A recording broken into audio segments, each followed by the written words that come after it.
Next topic है SQL command. SQL command basically SQL होता क्या है, एसक्यूएल की फुल फॉर्म होती है स्ट्रक्चर्ड क्वेरी लैंग्वेज। ये डेटा को एक्सेस करने में हेल्प करता है और मैनिपुलेट करने में हेल्प करता है। जो डेटाबेस होता है, मैनिपुलेट मतलब उसके अंदर चेंजेस लाने में। एसक्यूएल के एडवांटेजेस क्या हैं, वो एक ईजी टू यूज़ होते हैं, इसमें कोई कोडिंग रिक्वायर्ड नहीं होती, पोर्टेबल होते हैं, मतलब पीसीज और फ़ोन दोनों में चल सकते हैं। Complete language for database, database के लिए कंप्लीट लैंग्वेज होते हैं। Large volume of databases can be handle quite easily. बड़े बड़े डेटाबेसेस 1000 100 के फॉर्म में बहुत आसानी से मतलब एक्सेस किए जा सकते हैं और कंटेन किए जा सकते हैं।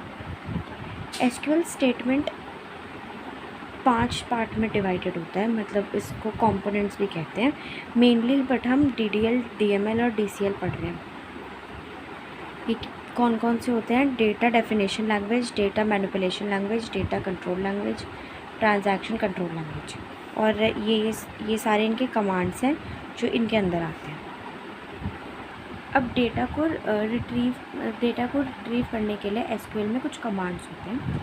जैसे कि मेरा डेटाबेस ऑलरेडी बना हुआ है, पहले तो क्रिएट डेटाबेस होता है, कुछ भी उसमें कोई कमांड नहीं होती, बस क्रिएट और डेटाबेस। शो डेटाबेस, मेरे कितने डेटाबेस ऑलरेडी माईएसक्यूएल में स्टोर्ड है वो दिखाता है, ये कमांड है। क्रिएट टेबल जो होती है वो टेबल क्रिएट करने की होती है। अच्छा, अगर मुझे मेरा डेटाबेस मैंने बना रखा है, पहले मैंने शो किए कि कितने डेटाबेस एक माईएसक्यूएल में है, उसमें से अगर मुझे फॉर एग्जांपल एनटीसीसी का एक डेटाबेस है, मुझे उसको यूज़ करना है, मतलब उसके अंदर एडिट करना है, जो भी उसको जिसमें काम करना है, तो उसमें लिखना होता है कमांड यूज़ एनटीसीसी। ये तब के लिए है जब हम मतलब माईएसक्यूएल पे या ओरेकल पे काम कर रहे होते हैं। फिर उस डिस्क्राइब एनटीसीसी जो है, ये टेबल मतलब ये डेटाबेस का नाम है। इससे क्या होता है, जो मेरा डेटाबेस का स्ट्रक्चर है कि वो ओवरऑल कैसा होगा, क्या डेटा उसमें आना चाहिए, किस टाइप का डेटा आना चाहिए, वो ये बताते हैं। अब उसके अंदर डेटाबेस के अंदर टेबल क्रिएट होते हैं। कैसे क्रिएट करते हैं, इसकी कमांड होती है क्रिएट टेबल, टेबल का नाम, ब्रैकेट में क्या क्या हमारे एट्रीब्यूट्स होंगे, रोल नंबर उसका डेटा टाइप, नेम उसका डेटा टाइप, ठीक है। जैसे रोल नंबर इंटीजर होता है, रोल नंबर में आता है तो उसको इंट डेटा टाइप से करेंगे। नेम जो होते हैं वो अल्फ़ाबेट्स होते हैं तो उसको कैर नहीं तो वैर कैर से करते हैं। उसके बाद अब मेरा टेबल क्रिएट हो गया, मैंने एक टेबल स्टूडेंट नाम का क्रिएट कर दिया। अब मुझे स्टूडेंट नाम के टेबल में इंसर्ट करना है, कुछ वैल्यूज़ इंसर्ट करनी है, तो क्या करेंगे, इंसर्ट इनटू टेबल का नाम वैल्यूज़, और ये वैल्यूज़ हम उसी लाइन में उसी सीक्वेंस में डालेंगे जिस सीक्वेंस में हमने इनके नाम अलॉट किए, मतलब नेम पहले और नंबर बाद में नहीं कर सकते, ठीक है। जैसे मैंने इसमें इसके सीक्वेंस के अकॉर्डिंग नहीं किया ऑब्वियसली, बट ये अगर मैं इसके सीक्वेंस के अकॉर्डिंग करूँ तो ये गलत होगा। मुझे पहले रोल नंबर बताना होगा फिर नेम बताना होगा। बस यहाँ पे मैंने डेटा इंसर्ट किया है तो वो नाम और क्लास का किया, ठीक है। वैल्यूज़ लिखना होता है और इंसर्ट इनटू लिखना होता है। अच्छा, अगर मुझे याद नहीं कि कैसे मैंने किस सीक्वेंस में अपना डेटा डाल रखा था, हेडिंग डाल रखी थी, वैसे तो मैं डिस्क्राइब यूज़ करके चेक कर सकते हैं, बट अगर नहीं पता तो हम सारे जो भी हेडिंग्स हैं वो लिख के, मतलब इंसर्ट इनटू स्टूडेंट मतलब टेबल नेम, सारी हेडिंग्स लिख के और वैल्यूज़ इसके रिस्पेक्ट में डाल दें, ठीक है, तब वो सही होगा। उसके बाद अगर मुझे सारे स्टेटमेंट सेलेक्ट करने हैं, जितना भी डेटा दिया हुआ है वो उस टेबल का सबको सेलेक्ट करना है, सबको डिस्प्ले करना है, तो सेलेक्ट स्टार फ्रॉम स्टूडेंट करते हैं, ठीक है।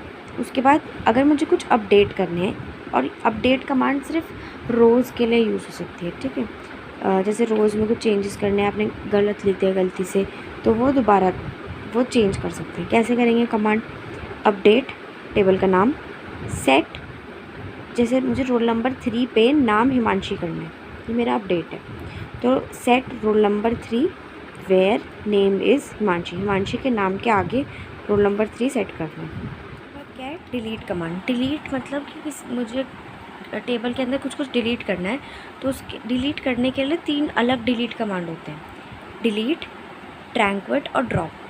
डिलीट क्या करता है, सिर्फ रो को डिलीट करें, मतलब मुझे अगर रो डिलीट करनी है पूरी तो वो सिर्फ एक रो को डिलीट करेगा। कैसे? डिलीट फ्रॉम स्टूडेंट, टेबल का नाम, वेयर रोल नंबर इज़ 3, जहाँ रोल नंबर 3 है उस रो को डिलीट कर दो।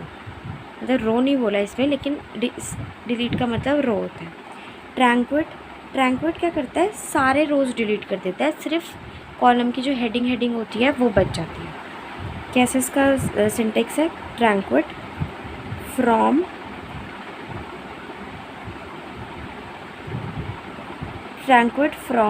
टेबल स्टूडेंट, या truncate table student will delete whole table all rows and only rows. It will delete only rows, no columns, or columns will be left. Drop में क्या होता है? ड्रॉप टेबल स्टूडेंट, ये क्या करता है? पूरे टेबल को डिलीट करता है, रो कॉलम सब, टेबल का नाम कुछ भी नहीं रहेगा, वो होता है ड्रॉप। उसके बाद आता है ऑल्टर टेबल।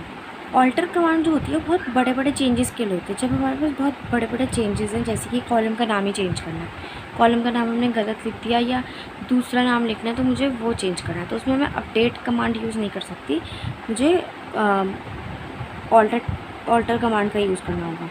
अच्छा, अगर मैंने कॉलम पूरा टेबल क्रिएट कर दिया, मैं एक कॉलम बनाना भूल गई, तो मैं एक कॉलम बनाने के लिए अपडेट कमांड यूज़ नहीं कर सकती, ऑल्टर कमांड यूज़ करूँगी। तो ऑल्टर कमांड किस किस लिए होता है? Adding a column to an existing table, rename column, modify column, और ये सब सिर्फ कॉलम पे होता है काम ऑल्टर टेबल का। ठीक है, ऑल्टर टेबल का नाम, add column data type, add किया है मैंने नया कॉलम। अच्छा, अगर मुझे एक डिफ़ॉल्ट वैल्यू डालनी है जो मैं नया कॉलम बना रही हूँ, उसमें मैं चाहती हूँ कि मेरा डिफ़ॉल्ट जो है वो पाइथन आ जाए, मतलब जो भी सब्जेक्ट है वो सब में पाइथन आ जाए।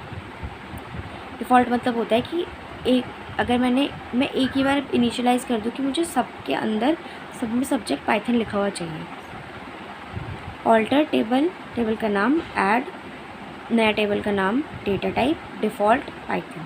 ठीक है, रीनेम करना है, ऑल्टर टेबल का नाम, चेंज का यूज़ कर सकते हैं। सब्जेक्ट को, ये सब्जेक्ट पहले था लिखा हुआ, ठीक है, SUBGECT ऐसे पूरा लिखा हुआ था, अब मुझे उसको SUB में करना है, तो चेंज सब्जेक्ट, और ये सब्जेक्ट गैप, नहीं तो alter table student rename column subject to sub, इधर मैंने SUB था, SUBJ कर दिया। मॉडिफाई के लिए alter table student modify column subject वैरगैन, मैंने इसमें क्या किया? डेटा टाइप चेंज किया, तो उसके लिए हमें क्या यूज़ किया? मॉडिफाई।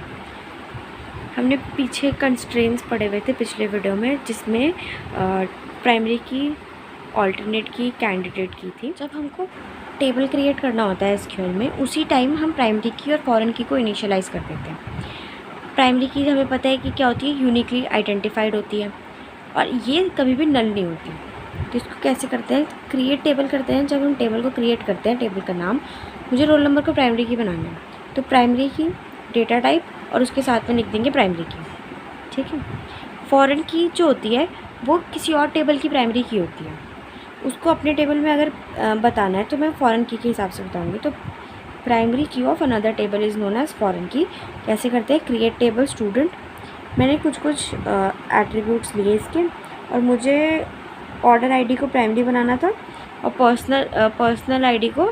पर्सन आईडी को मुझे फॉरेन की बनाना था। तो कैसे लिखा?